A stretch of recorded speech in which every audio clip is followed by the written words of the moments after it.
Grandel team. Serving for the high risers.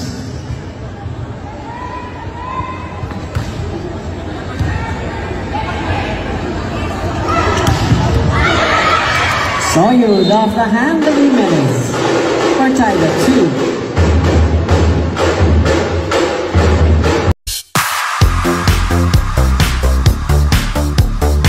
Trending at usap-usapan na naman ngayon sa social media ang volleyball player na si Dina Wong matapos umanong tumangging magpa-picture sa isang fan. Iyan ang paniniwala ng mga nakakita sa Facebook Reels kung saan mapapanood na habang nakaupo si Dina sa bench ay may isang babaeng fan na lumapit sa kanya. Pero ilang saglit lang ay agad ding umalis ang babae nang may sabihin sa kanya si Dina. Ang feeling ng mga netizen, baka raw hindi pumayag ang atleta na magpa-selfie. Wala namang binanggit ang uploader ng Reels kung ano talaga ang nangyari, pero talagang hinusgahan na agad ng mga netizen si Dina, pero may mga nagtanggol din naman sa kanya. Dun sa napaka-iksing video na yon, hinusgahan agad ninyo si Dina Wong. Sa bagay, ganyan talaga ang mga aso tahol ng tahol kapag hindi kilala yung tao. Yung kumuha ng video na yon at nag-post, I'm sure hindi ka fans ni Dina. Ang daming nagpa-picture kay Dina that time nung nasa upuan siya. Bakit hindi yon ang kinuhaan mo ng video? Di ba pabida lang? Feeling mo ikakasikat mo yung ginagawa mo?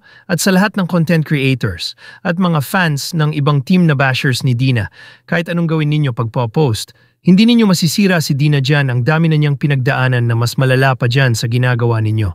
Pero ni minsan hindi ninyo nakitang mag-comment si Dina sa inyo or pumatol sa inyo.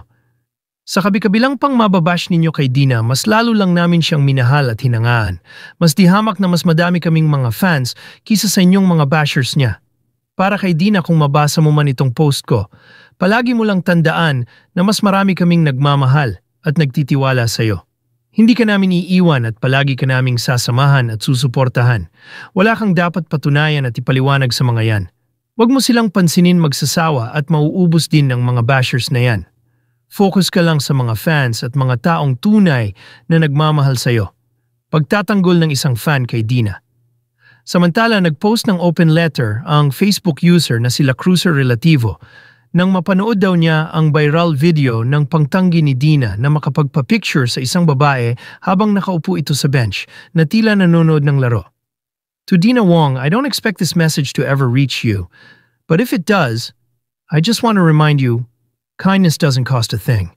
I'm not saying you're a bad person, but I hope that if you look deep into your heart, you'll find a sense of gratitude. You didn't reach the top of this sport through personal dedication alone. It was a collective effort. Your supporters, the people who showed up, cheered, and stood by you. And at the end of the day, that same community can just as easily be the reason for your downfall. This isn't about a single instance. It's happened multiple times. You have a reputation for ignoring fans, as if you never have the energy to even offer a smile. Sure, it's not your duty to cater to them, but whether you're an athlete or not, acknowledging the people who support you is simply the right thing to do. Don't act like you're untouchable. There are many others just as talented, if not more deserving, who could take your place. Remember that? Thank you. Pagtatapos ng netizen, hanggang ngayon ay hindi pa rin nagsasalita si Dina hinggil dito, pati na ang babaeng netizen na naroon sa video.